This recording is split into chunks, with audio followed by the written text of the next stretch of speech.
یہ ویڈیو ہماری پیاری سی سبسکرائبر ابیہا کو ڈیڈیکیٹ کی جاتی ہے۔ جانتی ہو اللہ تمہیں بے بسی کے مقام پہ کیوں لایا ہے؟ تاکہ تم اللہ سے رجوع کرو اور یقین سے مانگو۔ جب تم اپنی مانگی گئی دعاؤں پہ یقین کرنا سیکھ جاؤ گی نا، تو ہر چیز جو تمہیں ابھی ناممکن لگ رہی ہے وہ وقوع پذیر ہونے لگے گی اور غیب سے تمہارے لیے مدد آئے گی، اور جو چیز نصیب پہ نہیں ہے دیکھنا وہ بھی تم پا لو گی۔ اور سنو، بس اب وقت ہے ہر معاملہ اس کے سپرد کرنے کا۔ کبھی تمہیں لگتا ہے کہ تمہاری دعائیں قبول نہیں ہو رہی، تو یاد رکھو کہ تمہارا رب تمہیں وہ دیکھا جو تمہارے حق میں بہتر ہوگا۔ وہ تمہارے ہر درد کو شفا میں بدل دے گا اور تمہارے ہر آنسو کو خوشی میں بدل دے گا۔ وہ تمہیں وہ راستہ دکھائے گا جو تمہیں تمہارے مقصد تک لے جائے گا۔ بس اس پر بھروسہ کرو اور اس کے فیصلوں پر یقین رکھو۔ کبھی سوچا ہے دیر کیوں ہوتی ہے؟ شاید یہ ویڈیو تمہاری تسلی کے لیے ہے۔ سنو، کبھی کبھی ہمیں دیر لگتی ہے اور یہ دیر ہمیں مزید صبر اور یقین سکھاتی ہے۔ اللہ کے ساتھ رشتہ مضبوط ہوتا ہے جب ہم سمجھتے ہیں کہ ہر مشکل کے پیچھے ایک حکمت ہوتی ہے اور ہر انتظار ایک اجر لاتا ہے۔ دیکھو، انتظار کرتی ہو نا، اپنی ہر تمنا اور خواہش کے ساتھ دعا کرتی ہو، لیکن جو چیز ہم اللہ سے مانگ رہے ہوتے ہیں وہ اس کے علم میں ہوتی ہے۔ وہ اللہ ہی ہے جو بہترین وقت اور بہترین چیز کا فیصلہ کرتا ہے۔ صرف یقین رکھو اور دعا کرتی رہو۔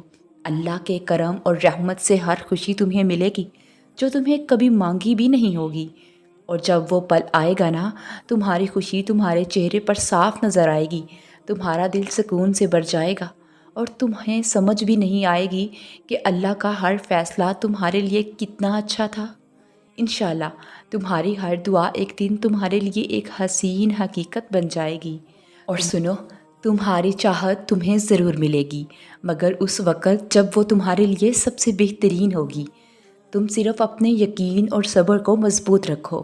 جو چیز اللہ کی مرضی سے تمہارے حق میں بہترین ہے وہ تمہیں ضرور ملے گی انشاءاللہ۔ اور اللہ رب العزت فرماتے ہیں کہ کچھ بھی تم تک نہیں پہنچ سکتا سوائے اس کے جو اللہ نے تمہارے لیے لکھا ہے۔ اس آیت مبارکہ میں اللہ رب العزت تمہیں بتا رہے ہیں کہ تم تک آنے والی ہر خیر اور ہر تخیر میری طرف سے ہے۔ یہ وسوسے اور یہ انتظار معجزوں سے پہلے ہونے والا امتحان ہے تمہارا، اس لیے کہ پہلے تمہیں وہ صبر سے روشناس کرواتا ہے، پھر جب تم توکل کی انتہا کو پہنچ جاتے ہو تو تمہیں اجر سے نواز دیا جاتا ہے۔ اللہ رب العزت ہر انسان کو مختلف طریقوں سے آزماتا ہے۔ جسے فوراً ملنے کی چاہ ہوتی ہے اسے دیر سے گزارتا ہے تاکہ وہ صبر کرنا سیکھ سکے، اور جسے نہ ملنے کا خوف ہوتا ہے اسے خالی ہاتھ رکھ کر آزمایا جاتا ہے تاکہ وہ توکل کرنا سیکھ سکے۔ دیکھنا، اللہ رب العزت تمہیں ایسے ہی نوازے گا جیسے وہ بنجر زمین کو اپنی رحمت سے سیراب کرتا ہے، بالکل ویسے ہی وہ تمہارے صبر سے تڑپتے ہوئے دل کو مطمئن کر دے گا۔ جیسے بھوک کے بعد وہ تمہارے لیے رزق کا انتظام کرتا ہے، ویسے ہی وہ تمہارے لیے اس تکلیف کے بعد اپنی مدد اور آسانیاں لائے گا۔ اور اللہ رب العزت کی رضا کے لیے درد میں گزارا ہوا ہر لمحہ عبادت ہے، اور ہر درد و غم کی کیفیت میں کی جانے والی عبادتیں اور ریاستیں میرا رب کبھی ضائع نہیں کرتا۔ اور سنو، جس کو تمہاری سوچ ناممکن سمجھ رہی ہے اس کے لیے تو وہ ہمیشہ سے ممکن ہے۔ اللہ تمہاری زندگی کے ہر لمحے میں تمہارے ساتھ ہے، وہ تمہیں کبھی تنہا نہیں چھوڑتا، چاہے تمہیں کیسا ہی لگے۔ جب تمہارے دل پر بوجھ ہو تو اسے یاد کرو، اور جب تمہاری دعائیں قبول نہ ہو تو اس پر یقین رکھو، کیونکہ وہ تمہارے لیے وہ کرے گا جو تمہاری سوچ سے بھی بڑھ کر ہوگا۔ اور جانتی ہو معجزے کب ہوتے ہیں؟ اللہ کے فیصلوں پر بھروسہ کرنا سیکھو۔ اگر کوئی پریشانی تمہیں ستا رہی ہے، دل اداس ہے یا کوئی فیصلہ مشکل لگ رہا ہے تو اپنے رب سے بات کرو نا، اسے سب بتاؤ، اس سے مشورہ کرو اور دعا کرو۔ پھر اپنے دل سے یہ خوف نکال دو کہ کیا ہوگا یا کیا نہیں ہوگا۔ یاد رکھو جو بھی ہوگا وہ تمہارے لیے بہترین ہوگا، کیونکہ اللہ سب سے بہتر فیصلہ کرنے والا ہے۔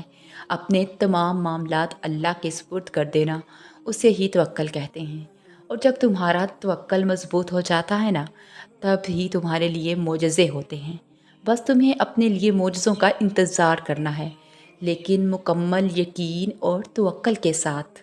اور پھر ایسا بھی تو ہو سکتا ہے نا کہ تمہاری دعاؤں پر اللہ کن فرمانے والا ہو، اور یقین رکھو جو دل میں ہے نا وہ تمہارا ہو کر رہے گا انشاءاللہ۔ ہر شخص کی زندگی میں ایک ایسا لمحہ ضرور آتا ہے جب وہ تباہی کے دہانے پر کھڑا ہوتا ہے اور اس کے راز کھلنے والے ہوتے ہیں، اور اس وقت جب وہ خوف کے کوہ طور تلے کھڑا کپ کپا رہا ہوتا ہے تو اللہ اسے بچا لیتا ہے۔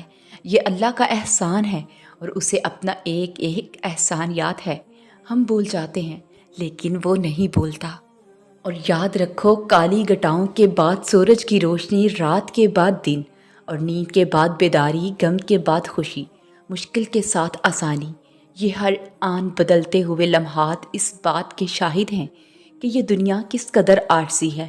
یہاں کچھ بھی زیادہ دیر کے لیے رہنے والا نہیں ہے۔ اللہ نے بار بار قرآن میں ان کی طرف ہماری توجہ کیوں دلوائی ہے؟ تاکہ ہم سوچیں کہ ہم اپنی زندگی میں جہاں کہیں سٹک ہو گئے ہیں، ہم نے یہاں ہمیشہ نہیں رہنا، بلکہ یہ تو ہماری کہانی میں ایک چھوٹا سا ٹویسٹ ہے۔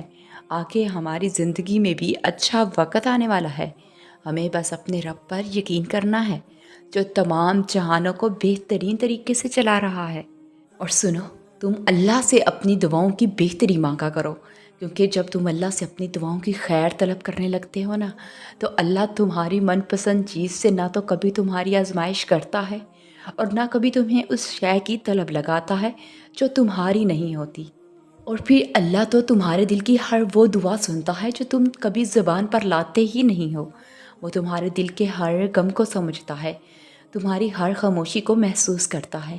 وہ جانتا ہے کہ تم کس حال میں ہو، اور وہ تمہارے لیے وہی کرے گا جو تمہارے لیے بہتر ہے۔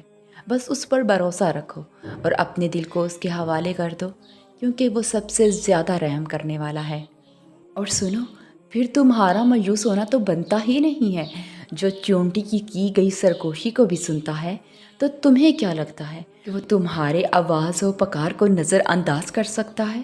جو سسکی جو زبان سے نکل کر کان تک بھی پہنچ نہیں پاتی، وہ بھی اللہ تک پہنچ جاتی ہے۔ اور سنو، تمہاری کہانی اب یہاں اس لیے رک گئی ہے کیونکہ اللہ راستہ بنا رہا ہے۔ بے فکر رہو، تمہارا معاملہ اللہ کے سپرد ہے، وہ بس تمہارا صبر آزما رہا ہے۔ اور ممکن ہے کہ انہی کا آخری کنارہ معجزوں سے مل جائے جن راستوں سے اللہ تمہیں گزار رہا ہے۔ دعاؤں کا مسلسل تمہارے لبوں کی تسبیح بن جانا قبولیت کا اشارہ ہے، اور اللہ بہت جلد تمہاری زندگی میں بھی بہاریں لا رہا ہے انشاءاللہ۔